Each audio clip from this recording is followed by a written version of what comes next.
Well, a potential government shutdown looming as President Trump warns $5 billion for the border wall. It better be included in his new funding bill.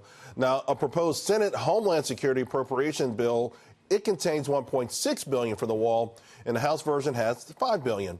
This is House and Senate Democrats are also at odds right now with each other on how much, if any, will be allotted to the wall. Here to help hash it all out, and will we get a deal soon? Our Fox News contributor, Deneen Borelli, I-24 News Editor-in-Chief Michelle McCory, and foreign policy analyst Ari Aramash. Let me start with you, Deneen.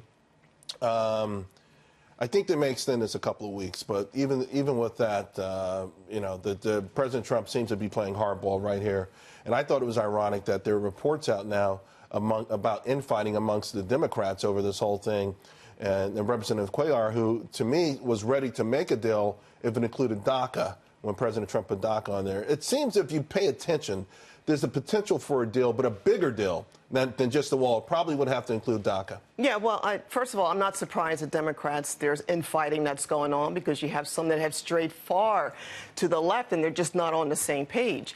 You also have to look at the fact that President Trump is willing to do anything when it comes to safety and security of Americans, even if it means a partial shutdown of the government. So he's keeping his campaign promise and he's looking out for the forgotten men and women. Safety and security really is the federal government's primary responsibility for Americans. So you're a legal immigrant into this, so you get to watch it from a different vantage point than most of us. Yeah, absolutely. As a legal immigrant who went through the process the long and arduous way, did it by the books, I appreciate that being an American citizen is a privilege. It is not a right. And the president is not anti-immigration. He is anti-illegal immigration. America can be both a nation of laws and a nation of immigrants, Charles. It's not mutually exclusive. Ari? Well, his wall is never going to get built. This was a false promise to some of the most fringes in the right wing of his base. It's never going to get built. Mexico is never going to pay for it, and he doesn't even have the votes in his own GOP caucus. I mean, you think the Freedom Caucus is going to go with this? A lot of people from the extreme right in the Freedom Caucus are not going to be okay with some of the compromises with the Democrats and also moderate Republicans. Look what happened. They got whacked all over the Northeast, East Coast, West Coast, so you got to make up your mind. So who's not going to go for it? The moderate Republicans or the right-wing Republicans or no Republicans? A package that is moderate, the right-wing Republicans, such as the Freedom Caucus, ain't going to go for it, and a package that is too extreme, there's no votes for it in the House, and moderate Republicans are not whatever is left of them, by the way, because we don't have that many moderate Republicans anymore. But again, this was a false promise. The Republicans in D.C., I think, this is the Trump party, Michelle. So.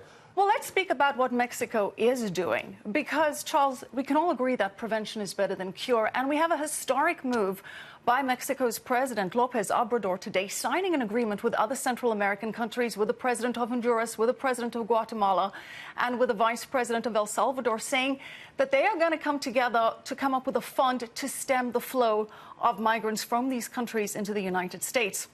They're saying that they're going to try and fix the problems back home so that people don't want to leave the countries. They're going to come up with a plan to improve job creation, to fight the poverty that many of these migrants are fleeing. Would that have happened without President Trump pushing for this action from these other countries? I don't think so. This is a result of President Trump's tough approach, saying, look, you guys got to take care of things back home on your own side. It actually did happen. And it happened under President Obama when the flow of immigration went the other way, when the economy wasn't doing that great. They are coming together for the first time. That's not well, true. the flow of immigration never went the other way to Central America, right? It sort of went the other way for Mexico. But not. I think we're talking about Mexico as a conduit. And I think to Michelle's point, Deneen, the Mexican government offered asylum. So if you're an authentic asylum seeker, I think the Mexican government did a lot. Now, they could have done more to stop the caravans, I think, but they did make some economic overtures that make a lot of people in America wonder, really, is this authentic asylum seekers, or do they just want to get a piece of the American economy, which we don't begrudge anyone, but there's a process. Right, and Michelle makes a great point. And with Mexico, even the mayor of Tijuana was very concerned about the number of people who are in this invasion, which is what I call not a caravan, it's an invasion. They are coming there forcefully and trying to rush the border not too long ago. So clearly, we are a country of rule and laws, and they need to do it the right way if they want to come to America. And those rules would mean that most of these people would not qualify for asylum. According to U.S. law, as well as international law, to qualify for asylum, you need to prove that you are persecuted by the government based on race, religion, political beliefs. Now, I feel for these people that have economic hardships and are struggling, but that doesn't qualify for political asylum. All right, let me ask you about the Democratic side of this, because Cuellar was pretty upbeat when President Trump made his DACA offer. I thought it was much more than anyone anticipated in terms of the number. From the Democratic side, could there be a deal if it was a bigger deal, if it included DACA? Would they say, okay, fine, hey, you know what, this is a great voting bloc that we promised for a long time, and we had the White House, we had the Senate, we had the House, at one point too. We couldn't get it done. Right. Mm-hmm. Would they cut a deal? And that's a very good but tough question. I'm for a deal. I want a deal where you can address the illegal immigration issue. You can also address DACA. You have so many highly educated working people in this country who are living in the shadows, yet they grew up here. Therefore, for every the aspect of the definition, they're Americans. Let's get a deal done. Problem is, again, because of our primary system and because of what's been happening with gerrymandering, you got the crazies on the extreme right, and you got the fringes on the extreme left. We don't need to do the name calling. We don't need to do the name calling.